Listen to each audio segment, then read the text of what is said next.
Hello à tous, j'espère que vous allez bien, je suis super contente de vous retrouver aujourd'hui dans une nouvelle vidéo 10 choses à faire pour... Aujourd'hui ce sera une vidéo 10 choses à faire pour avoir de beaux cheveux, pour avoir des cheveux de princesse, pour avoir des cheveux en super santé. Alors oui, il y a un nounours ici parce que je me suis dit que ça pouvait être un bel élément de décoration et que ça allait bien... Ça allait bien dans le cadre quoi. La première chose à faire que je voulais vous donner dans cette vidéo, c'est d'espacer vos shampoings. Alors ce que j'entends par là, c'est pas forcément de faire un shampoing toutes les 2 semaines. Non, pas forcément. C'est pas du tout obligé pour avoir de beaux cheveux. Mais le truc c'est de pas faire de pas se laver les cheveux tous les jours. Par exemple d'espacer au maximum si on peut, c'est vrai, de 3, 4, 5 jours. C'est super. Et bon, certains vont jusqu'à une semaine et c'est top également. Par exemple, l'idéal c'est de pas faire plus de 2 shampoings par semaine si on peut, en fait, pour éviter d'abîmer en fait nos cheveux de par l'eau, de par les shampoings, etc. Donc essayez vraiment au maximum d'espacer vos shampoings et de ne pas vous laver les cheveux tous les jours ou tous les 2 jours, de plutôt privilégier de vous les laver par exemple, ouais, comme je le disais, 2 fois par semaine, c'est super bien. Moi je sais que je me les lave tous les 4-5 jours selon ce que j'ai à faire, etc. Mais vraiment essayez d'espacer au maximum vos shampoings pour éviter d'avoir des cheveux qui soient... qui graissent vite, éviter d'avoir des cheveux qui s'abîment en fait tout simplement et qui soient en meilleure santé. Et puis aussi le fait d'espacer ces shampoings, ça va permettre aussi d'éviter au fur et à mesure du temps, hein, c'est pas miraculeux, mais que vos cheveux soient un petit peu moins gras. C'est pas miraculeux, mais ça peut limiter un peu le fait que vos cheveux soient très gras.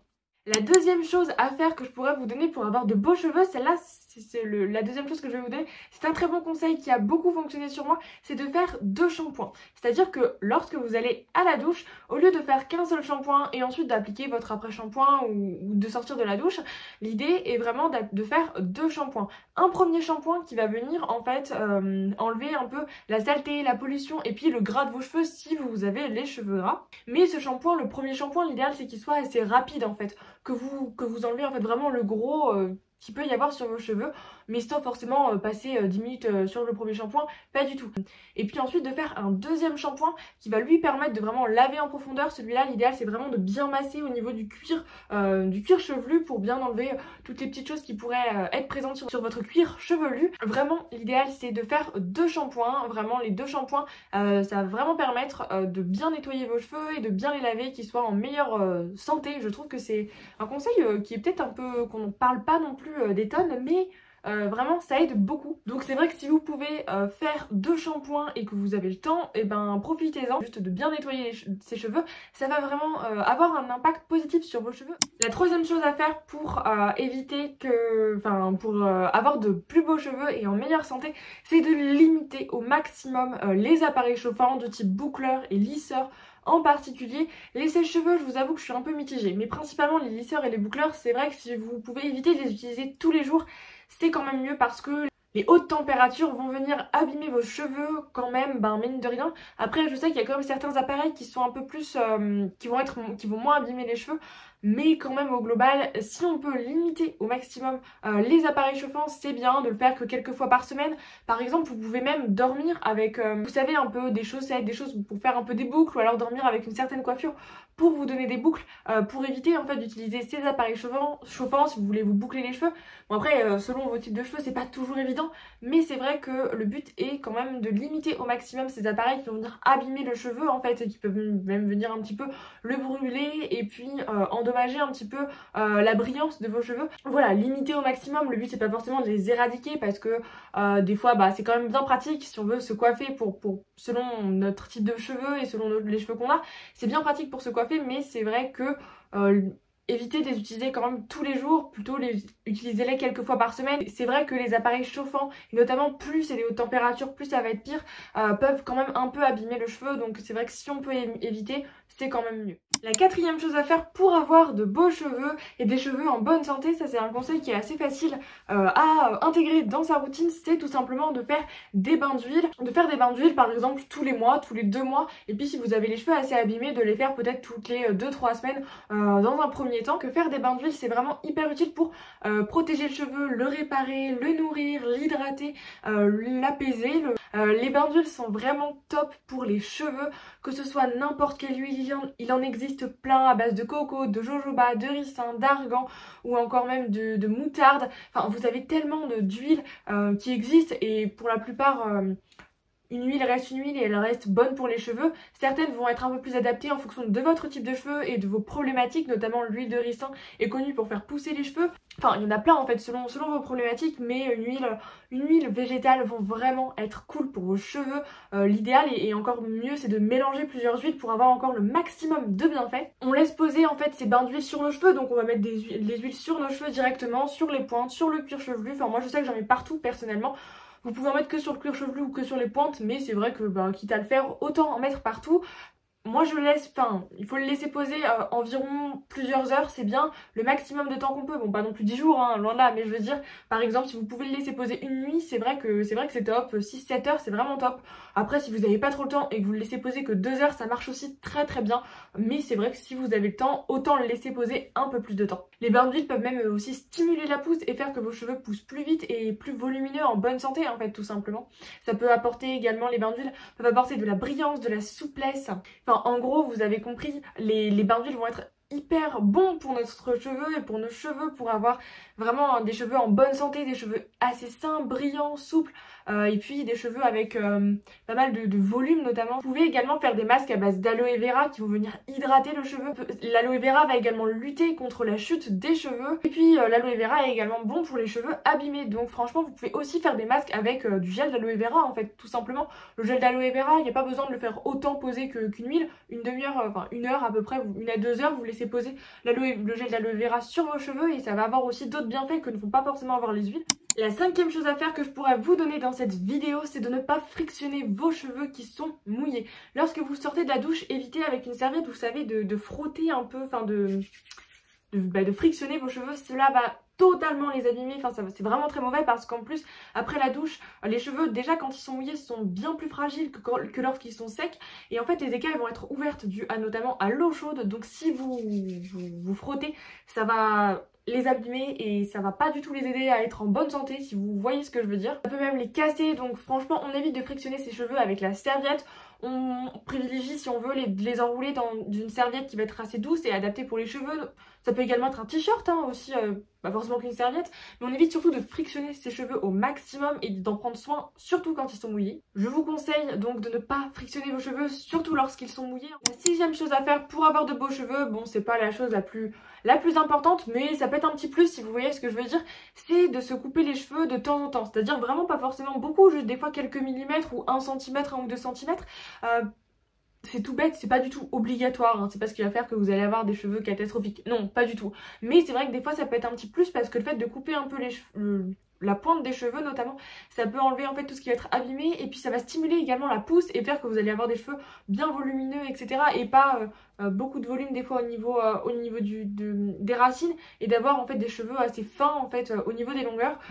Donc de vous couper les cheveux par exemple, même juste 2 fois par an, hein, ça suffit amplement, hein, vraiment juste occasionnellement quoi. En gros, ce que je voulais dire, c'est pas ne pas se couper les cheveux pendant quelques années. Le 7e conseil et la 7e chose à faire que je pourrais vous donner pour avoir de beaux cheveux, celle-ci est un peu plus utile et un peu plus importante que la précédente, c'est de bien se brosser les cheveux. Alors oui, en fait de se les brosser correctement et comme il le faut pour éviter d'abîmer vos cheveux, de les casser. Déjà, si on peut, on évite et on limite le brossage des cheveux mouillés. Parce que lorsque les cheveux sont mouillés, comme je vous le disais un petit peu avant dans la vidéo, ils vont être beaucoup plus fragiles. On essaye de se brosser les cheveux le plus délicatement possible si on veut se les brosser lorsqu'ils sont mouillés, et on essaye lorsqu'on se les broche de pas commencer du haut vers le bas, parce qu'en fait comme ça va en fait venir on va perdre plein de cheveux, on va en fait casser plein de nos cheveux. L'idéal c'est qu'on ait les cheveux mouillés ou non, c'est de commencer en fait de se brosser par les pointes tout doucement, bien sûr, encore une fois pour éviter de perdre tous nos cheveux, de se les brosser par le bas d'abord, de démêler les nœuds des longueurs pour ensuite remonter. Comme ça en fait ça va moins abîmer les racines et ça va moins casser le cheveu, et notamment lorsqu'ils sont mouillés il faut encore plus faire ça. C'est pour ça que je suis un peu mitigée avec le sèche-cheveux, parce que le sèche-cheveux, on peut très bien se sécher les cheveux et ensuite se démêler, et voilà, le sèche-cheveux je sais pas trop quoi en penser, parce qu'à la fois ça reste de la chaleur et donc ça va quand même un peu abîmer les cheveux, mais en même temps comme lorsque les cheveux sont mouillés, les cheveux vont être beaucoup plus fragiles, et puis il va y avoir les écailles vont être ouvertes, et ben ils vont être beaucoup plus sensibles à l'environnement et à tout ça. Donc le sèche-cheveux a quand même aussi des aspects positifs, donc je vous dirais pas d'arrêter le sèche-cheveux, mais en tout cas pour ce 7e conseil, bien brossez-vous bien les cheveux pour éviter d'abîmer vos cheveux cheveux et de les casser tout simplement. La 8e chose à faire, c'est d'utiliser des shampoings si possible sans silicone et encore mieux sans sulfate, mais c'est pas toujours évident, je vous l'accorde. En fait, ce qu'il faut savoir, c'est que le silicone, c'est un peu une sorte de plastique si vous voulez, donc ça va faire comme si vous allez avoir une couche de plastique sur vos cheveux, ça fait un peu des faux cheveux si vous voyez, ça va faire une couche de protection qui va vous donner des beaux cheveux, mais en réalité en dessous ça va cacher un peu la misère. Donc on essaye quand même au maximum de limiter les shampoings à base de silicone qui vont être assez... qui vont pas être ni bons forcément pour l'environnement, mais surtout aussi pour nos cheveux, qui vont créer une fausse couche. On a l'impression d'avoir des beaux cheveux, mais en réalité en dessous nos cheveux sont peut-être pas forcément en bonne santé. Peu importe quel shampoing, l'idéal c'est qu'il soit le plus naturel possible et qu'il soit avec le moins de produits chimiques comme les silicones ou encore les sulfates. Voilà, après peu importe quel shampoing on prend, l'idée c'est vraiment qu'il soit le plus... qui nous conviennent tout simplement, et puis en même temps qu'il ait le moins de produits chimiques possible au maximum. Pas juste qu'il y ait une composition qui soit la plus clean possible. Voilà, moi je sais que j'ai le cuir chevelu extrêmement sensible, je ne peux pas utiliser n'importe quel shampoing, même des shampoings naturels ça ne marche pas forcément. Je suis obligée d'acheter un shampoing en pharmacie pour ne pas avoir me gratter les cheveux tout le temps en fait, si vous voyez ce que je veux dire. Donc dans ce shampoing en pharmacie il n'y a pas de silicone parce que j'aime pas trop le silicone, mais il y a quand même des sulfates malheureusement. J'aimerais trouver un shampoing sans sulfate qui m'abîme pas les cheveux, qui me gratte pas les cheveux. C'est pas toujours évident, j'en ai testé plein des fois, des sans sulfate, sans silicone, mais bon c'est pas catastrophique, mais en fait c'est pas au niveau des cheveux, c'est tant au niveau de la démangeaison, de ma démangeaison. Mais c'est vrai que si vous avez la possibilité, que vous avez pas un cuir chevelu sensible ou autre, ou que au contraire les shampoings naturels vont être encore plus doux pour votre cuir chevelu, essayez de justement utiliser un shampoing qui a la composition la plus clean possible. Le 9e et avant-dernier conseil que je voulais vous donner dans cette vidéo, c'est de boire 2 litres d'eau par jour. Bah oui, parce que ça agit sur tout en fait. Donc c'est très positif dans notre corps pour tout en fait, et notamment pour les cheveux. Ça va faire qu'ils vont être, qu'ils peuvent pousser plus vite, en meilleure santé, qu'ils peuvent être plus brillants, enfin en fait tout simplement en meilleure santé, aussi bête que cela. On essaye de boire 1,5 litre, 2 litres c'est mieux, d'eau par jour, en dehors des repas au maximum, pour vraiment en fait avoir des beaux cheveux. Ça va avoir un impact, c'est un conseil qui est un peu tout simple aussi, plus en interne, mais les cheveux ça se passe aussi en partie en interne. Quand est-ce que vous buvez suffisamment d'eau, ou au moins ce que votre corps a besoin, votre peau va être bien plus belle, vos ongles et vos cheveux ça en fait également partie. Buvez de l'eau, c'est un conseil que je pourrais vous donner qui est tout bête et qui est tout simple, qui coûte pas très cher et en même temps qui a une certaine importance, je dirais quand même, sur la santé de vos cheveux. Et le dernier conseil que je pourrais vous donner dans cette vidéo, la dernière chose à faire si vous préférez, c'est d'avoir une alimentation qui est équilibrée. Mais l'alimentation équilibrée, c'est vraiment cool pour avoir, pour tout en fait dans notre corps. Notre corps fonctionne normalement, tout simplement. J'ai d'ailleurs fait une vidéo à ce sujet sur le guide de l'équilibre alimentaire. Si ça vous intéresse, je vous la mets dans le petit i juste ici pour, si vous souhaitez, aller la voir. Franchement, elle est hyper complète. J'ai pas beaucoup travaillé sur cette vidéo pour qu'elle soit le plus complète possible. Si ça vous intéresse que je creuse le sujet, vous pouvez aller voir cette vidéo. Mais là, ce que je vais vous donner, c'est les petits conseils qui peuvent être adaptés notamment pour avoir des beaux cheveux, une alimentation, voilà, équilibré, c'est quand même la base, ça va jouer aussi sur vos cheveux. L'idée en fait pour avoir des beaux cheveux, c'est quand même d'avoir une alimentation qui va être riche en protéines. Pourquoi? Parce qu'en fait nos cheveux sont faits à base de kératine en partie, et la kératine c'est une protéine, donc pour qu'elle fonctionne elle a aussi besoin de protéines. Il faut que vous mangez des protéines quoi. Parce que les protéines vont aider justement à la création de cette kératine, et les protéines qui sont les mieux notamment pour les cheveux, ça va être les œufs, le poisson. Alors moi personnellement je suis végétarienne donc je ne mange ni poisson ni viande, mais si vous en mangez le poisson c'est vraiment top pour les cheveux. Les choses également à base de soja vont être riches en protéines, donc vous pouvez y aller notamment pour les cheveux. La viande bien sûr, puis même les légumineuses en fait, le but est de manger des protéines, mais j'avoue que les protéines qui sont quand même bonnes pour les cheveux, ça va être notamment comme je vous le disais les œufs, le poisson et même le soja. J'ai vu qu'il était vraiment très bon pour les cheveux. Ensuite, pour avoir des beaux cheveux, il faut également une alimentation qui va être riche en fruits et légumes. Alors pourquoi? Parce que pour avoir de beaux cheveux, les fruits et légumes vont apporter déjà une source d'eau et donc d'hydratation. Forcément, voilà, c'est utile. Et en plus de ça, ils vont vous apporter plein de vitamines parce que vos cheveux ont eux aussi besoin de vitamines, de micronutriments tout simplement, de minéraux, d'oligo-éléments. C'est pourquoi les fruits et légumes peuvent être top. Pour avoir de beaux cheveux, vous avez peut-être sûrement entendu également qu'il faut manger de bons lipides, de bonnes graisses.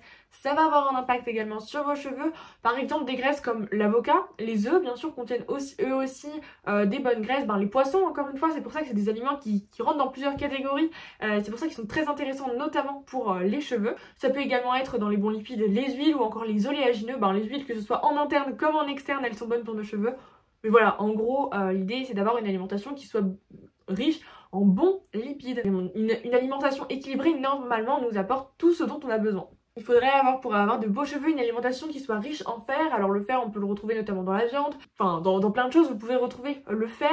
Parce que le fer va venir aider à la pousse des cheveux, si vous ne le saviez pas. Et le fer, on va le retrouver, donc comme je vous le disais, dans la viande, dans les algues, dans le cacao cru également, dans les poissons encore une fois, dans les graines de pavot, les graines de chanvre, enfin on va le retrouver dans plein de choses en fait, dans plein de choses le fer, mais il est pas mal pour aider à la pousse des cheveux, donc notamment si vous voulez accélérer la pousse de vos cheveux, consommez des aliments riches en fer. Et puis pour terminer, vos cheveux ont besoin d'une alimentation riche en vitamines A, B, C et E, principalement ces vitamines-là qu'on va venir retrouver ou eh ben tout simplement on va les retrouver dans les oléagineux. Encore une fois, les oléagineux vont apporter des vitamines mais également des bons lipides et aussi des protéines, donc voilà, vous voyez que ça correspond à plusieurs catégories, des fois à certains aliments. Donc dans les oléagineux, dans les fruits et légumes bien sûr qu'on va retrouver des vitamines, hein, ça c'est évident. Également dans des choses comme dans des céréales, qu'on va aussi retrouver certaines vitamines qui vont être bonnes pour nos cheveux, notamment de la vitamine B. Puis bien sûr on retrouve également des vitamines dans la viande, dans plein d'aliments, mais les vitamines qui sont notamment bonnes pour nos cheveux, ce sont les vitamines A, B, C et E. Voilà, au cas où que vous ne le saviez pas. Voilà pour les 10 choses à faire pour avoir de beaux cheveux en bonne santé et qui soient tout simplement bien brillants, bien souples, enfin juste en bonne santé, d'avoir de beaux cheveux. J'espère en tout cas qu'ils pourront vous être utiles, que vous avez appris des choses. N'hésitez pas à me dire dans les commentaires si vous avez d'autres conseils ou d'autres choses à faire pour avoir de beaux cheveux que je n'ai pas forcément cités dans la vidéo. Parce que bon, j'en ai donné 10, mais il y en a sûrement d'autres, donc si vous en avez, n'hésitez pas à les dire dans les commentaires, c'est toujours d'utilité publique, disons-nous. J'espère en tout cas que cette vidéo vous a plu, et puis moi je vous dis à dimanche prochain, 10 h du matin, pour une nouvelle vidéo sur ma chaîne YouTube. En attendant, prenez soin de vous, je vous fais plein de gros bisous, et puis à dimanche prochain. Bye!